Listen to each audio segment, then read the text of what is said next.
आज हम बात करने वाले हैं इंश्योरेंस सेक्टर की।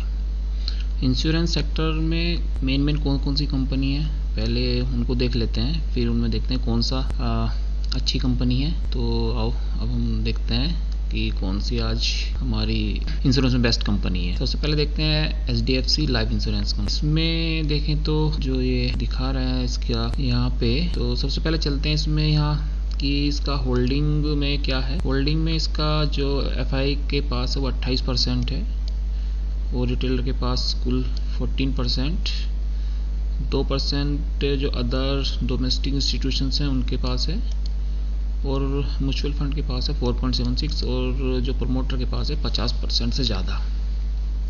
अभी तक का तो ये लोग होल्ड कर रहे हैं।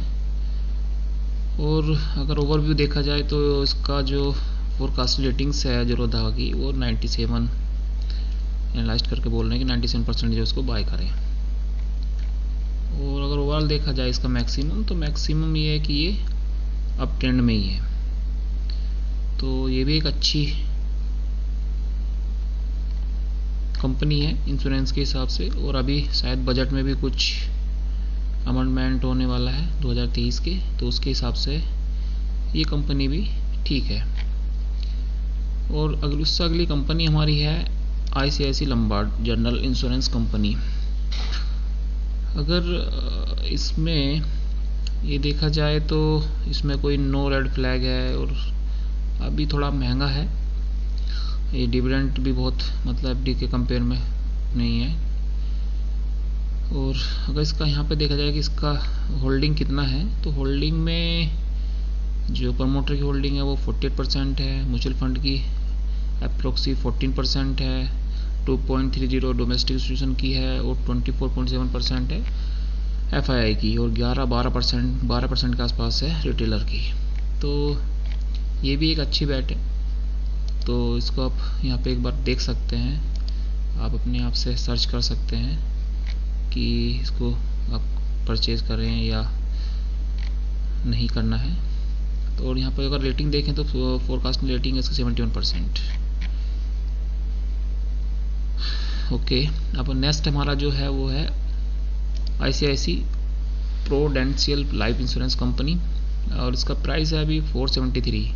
इसमें भी ये अभी दोनों चीज़ इसमें भी कॉमन है ICICI की तरह। और इसमें वो देखते हैं होल्डिंग किस की क्या है। होल्डिंग देखा जाए तो म्यूचुअल फंड की 73, म्यूचुअल फंड्स की 3.78 है, डोमेस्टिक इंस्टीट्यूशंस की 1.25 है और FII की है 16.63 और रिटेलर इसमें है ही नहीं। रिटेलर बहुत ही 4.99% है जो बहुत कम है। तो इसका भी अगर देखा जाए CAGR तो ये भी 1 ये है और वेटेज के हिसाब से ये भी एक अच्छा है। और इसको अगर आप ओवरव्यू देखते हैं तो ये 77% इसका फोरकास्ट रेटिंग है। इसको आप एनालाइज कर सकते हैं जो कि ये आपके बजट में है कि नहीं है, कि हम इसको ले सकते हैं कि नहीं ले सकते हैं। इसको यहाँ पे आप फाइनेंशियल स्टेटमेंट भी देख सकते हैं कि फाइनेंशियल स्टेटमेंट क्या है कि 2022 में जो समय इतना इसका रिवेन्यू जनरेट किया, उसके बाद का प्रॉफिट वो 0.76 ये सब करोड़ में है, वैल्यू 1000 करोड़ में। तो ये भी एक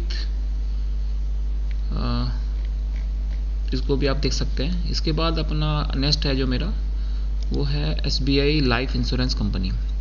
SBI लाइफ इंश्योरेंस कंपनी में वही दो कॉलम्स हैं और इसमें अगर होल्डिंग की बात करते हैं तो यहाँ लगभग 55.46% है प्रमोटर के पास, म्यूचुअल फंड के पास बहुत ज़्यादा है 11.69% है और डोमेस्टिक इंस्टीट्यूशन के पास भी ठीक अच्छा है ये 3.97 और जो FII के पास है 24.33% और रिटेलर के पास 4.56।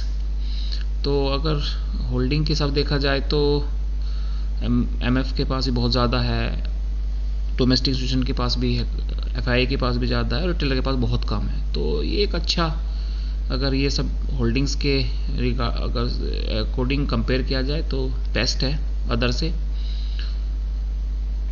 और इसका अगर फोरकास्ट रेटिंग देखा जाए तो वो भी ज़्यादा है, 97 है। तो ये एक अभी तक के उसमें थोड़ा बेस्ट रिजल्ट हो सकता है। और नेक्स्ट है हमारा life insurance corporation of India, LIC में आप ही देख सकते हैं तो डिविडेंड ज़्यादा नहीं है, लेकिन इसकी होल्डिंग्स जो है वो प्रमोटर के पास मैक्सिमम है 96.50, MF के पास ओनली 0.64% है, पॉइंटों में है।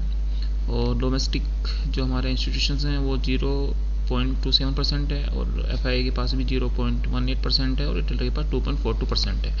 इसमें मैक्सिमम प्रमोटर के पास मैक्सिमम होल्डिंग है अभी, तो इसको आप अपने हिसाब से देख सकते हैं। होल्डिंग के हिसाब से तो ये उतना बेस्ट नहीं है। और अगर ओवरव्यू देखा जाए तो यहाँ पे फोरकास्टिंग वही रेटिंग 82% है, क्योंकि प्रमोटर के पास ज़्यादा है तो आई थिंक इसलिए ज़्यादा हो सकता है। अभी अदर्स के पास बहुत कम है। तो इनमें से अभी तक की जो मेरा बेस्ट मुझे लगा है वो मेरे को SBI लाइफ इंश्योरेंस कंपनी है, जो जिसमें आप कंपनी पे ध्यान दे सकते हैं। तो इसका एक चार्ट देख लेते हैं HDFC लाइफ का। ये HDFC लाइफ का चार्ट है। ये वीकली चार्ट है। तो अब हम देखेंगे कि ये बहुत दिन से जो है एक रेंज बॉन्ड शेयर था। ये अब देख पाएंगे एक रेंज में काम कर रहा था, एक रेंज में था।